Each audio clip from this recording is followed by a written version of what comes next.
Kainaman yan kapag gypsum board ang gamit natin. So kung napapansin nyo yung gypsum board natin, mas madali sa ilatag, hindi siya maalikabok. So kung yung sa mga painter yun, madali lang ho yan gawin, no? Yan. So latag-latag na lang ho yan.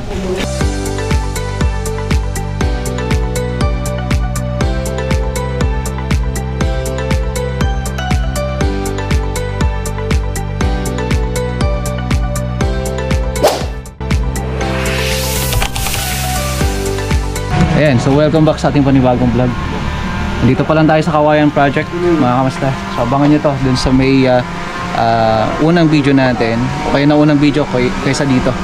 So balikan nyo na lang po yung tutorial natin pagdating sa pagpipintura ng isame, pagmamasilya. Ayan, so importante po yan. Sa ngayon, ayan, abangan nyo to mga kamusta yung itsura nyo. Pupunta tayo ngayon sa Nagilian Project natin para sa ceiling works at painting works. Let's go.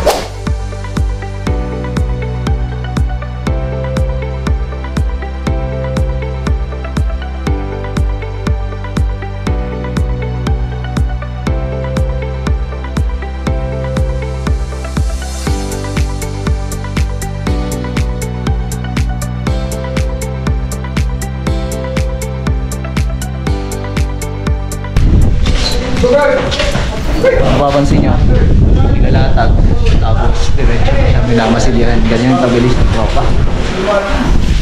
Dalawa pala nilatag pero namasilyahan na, no? So yung proseso na ginagawa kasi natin, may sumusunod na kagad para at least dire-diretso kagad yung trabaho. Titignan mo to, may nagsasanding na rin para minsan plain lang to, yung kwarto niya na isa. Romel Perdi to.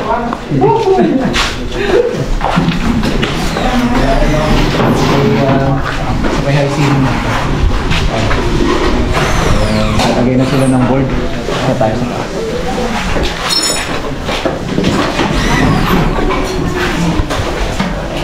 Tatag na tayo dito.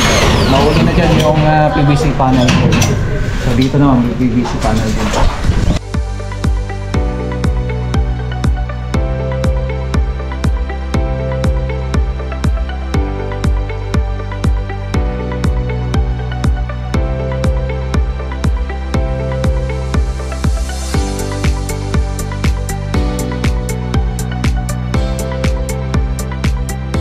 So pag-uusapan natin ng isang paraan kung bakit kailangan sinasabay at bakit kami nagmamano-mano.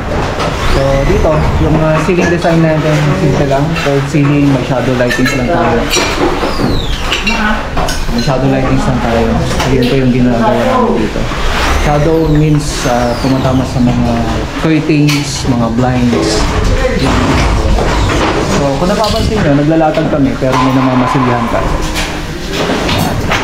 Ibig sabihin, mas mapapabilis yung trabaho natin. Makakales tayo ng oras at saka yung mas makukuha natin yung time na matatapos ka agad to. So, ang isa pang ginagawa namin dito, bakit nga ba gano'n yung proseso, ay importante po na yung tungtungan natin nandun na sa isang lugar. Kasi sabihin na natin, kailangan pa rin kasi may galawan, hindi naman pwedeng punuhin mo ng tungtungan yan tapos hindi na makakagalaw kasi may mga iba rin kasing gumagawa dito na hindi naman po pwede na sabihin natin na tayo lang yung pwedeng gumalaw. So yun yung isang proseso na. So gaya nito, itong high ceiling na sinasabay na ho namin yung paggawa ng pagpipintura. Habang ginagawa yan, sasabayan na kaagad namin yan mamaya ng masilya. So may naglalatag, may nagmamasilya para makalas tayo sa oras, makalas tayo sa kumbaga yung oras ng paglalagay ng pintura at yung oras na yung ginagawa. So yun yung mga importante na paraan na ginagawa natin para mas mapabilis at maging accurate yung time na ginagawa natin. So ano ba dito, napansin nyo nagmamano-mano kami sa pagliliha. So, isang reason kung bakit hindi kami gumagamit ng vibrator. Mas kilala na kasi nila vibrator. Pero not that term. Hindi yun po yung tama yung term. Hindi yun yung right term, no? So, sanding machine. Yun po yung tamang term. So, pagkadating kasi sa ceiling sa amin, hindi kami gumagamit ng sanding machine. Dati gumagamit kami. Pero alam niyo po kung ano yung encounter namin at nalaman namin na dapat hindi ka pala nagkakaroon o kaya di gumagamit ng mga pwedeng gumagalaw sa kisame. Kasi nga, paggamit ng mga metal frames, hindi naman po yan recommended na tutungtungan mo siya. Pansin mo po yan.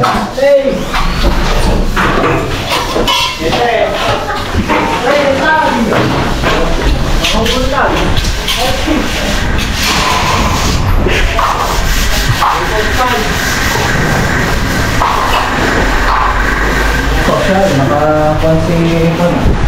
So patayin natin kasi nailan. So si Christian, kasama natin dito. Saka yung ibang tropa din, sila na rin yung nagdadalihan. So mano-mano. Pagdating sa kisame kasi, nagmamano-mano kami. Kasi alam nyo naman po yung kisame. Kapag hindi ka gumamit ng PVC panel, possible magkakaroon ng crack yan. Kaya prone sa crack. Lalo na kapag may itang panahon, ganyan. Sa isa pa napagtanto namin, pagdating sa board, kahit gypsum board, cement board, kahit ano man na board, ay hindi ko namin yan ginagamitan ng sanding machine para hindi nagkakaroon ng vibration. Kasi oras na nagkakaroon ng vibration, yung mga gap, umuupa po yan. So, yan po yung mga napag-alalaman namin. Kasi until gumagamit ka ng sanding machine, nagbabibrate po yan. So, nagkakaroon ng reaction dun sa dalawang board. So, gumagalaw siya. Ngayon, habang finish mo, kala mo natatapos na. Habang ginagawa mo yon, mas lalong nagkakaroon ng problema. Kaya kung napapansin mo, ano-mano, ginagamitan namin siya ng yung block. So, itong ganito kalaki yung liha na ginagamit namin. So, kapag nagre-retouch kami, yun lang po yung mano-mano. Yung kumbaga, wala na siyang pampatigas sa loob. So, ngayon, yung paggamit namin yan, mapapantay natin. Magiging mapantay, madali pa siyang lihain. Kasi ang gamit namin dito, yung pati ay yung masonry pati. So, napakaganda po niya. At although makunat siya, pero mas maganda siyang gamitin. So, para iwas crack, mas madali siyang matagos, mas mabilis na kumbaga lahat ay hindi lumalabas yung crack niya. Yan po yung paraan namin.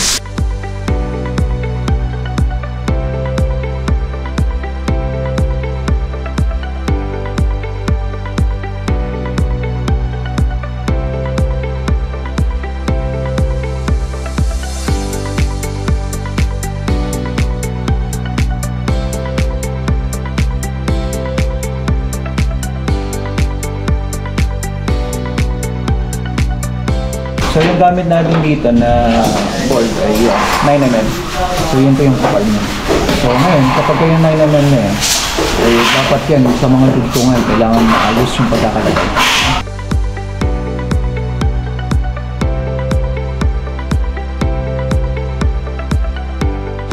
So yan ang kainaman yan kapag gypsum board ang gamit natin. So kung napapansin niyo yung gypsum board natin, mas madali sa ilatag, hindi siya maalikabok. At kung pagdating sa maintenance naman, halos parehas lang yan. Wala ka naman hayaan mo na tumutuloy yung bahay mo, di ba? Parang ganun lang. Kumbaga sistema lang yan ng may bahay o kaya nagpapabahay. So marami kasing nagsasabi na hindi daw maganda. Pero hindi nyo po ba na hindi lamang sa kalusugan ng mga tropa, sa mga yung mga nakatira dito, mas madali pa siya i-maintain. So pinakamadali po i-maintain ang board. Kung natuluan kasi yan, hindi yan basta-basta na masisira. Kumbaga, yung butas o kaya yung natuluan na yan, yung part na yan, yun lang yung papalitan mo. Tutasan mo lang ng square, palitan mo, kasilyan mo, tapos. Ganun lang kadali. So, kung yung sa mga painter yun, madali lang ho yan gawin, no? Yan. So, latag-latag na lang ho yan.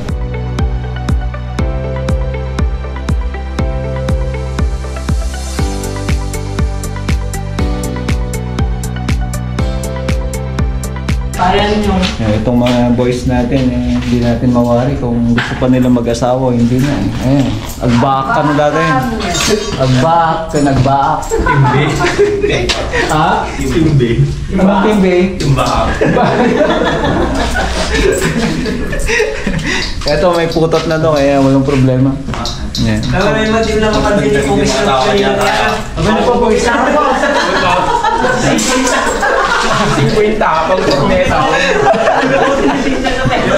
Pero may naigatang corneta. Ito. 60 pesos lang dito, Bupet? Kinabaigan ka 50. Hindi ako talaga 50. Low budget.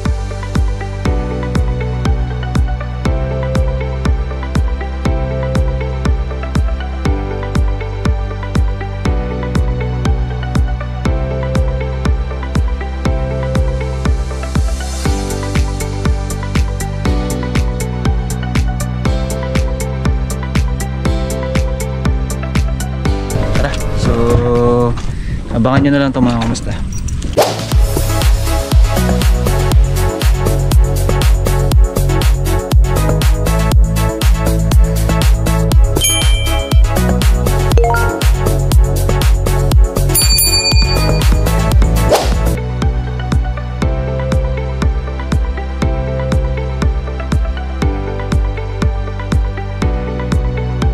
Okay, so ito na nga yung ginawa natin dito ng kitchen, papakita natin. So, syempre papasilip na rin natin yung TV course. So, ito na yung kitchen natin. So, may mga kailangan na kasi akong aprobahan, kaya yan, hindi pa nila gano'ng pinalish. Bakit nga ba may black lining? Dahil dito. So, kailangan ko ng continuity. So, dito kasi, ito balak namin, tatanggalin ko dati. Naglagay tayo ng wood grain dito, pero hindi siya totally wood grain. So, wood accent siya, na-emboss na uri ng laminated.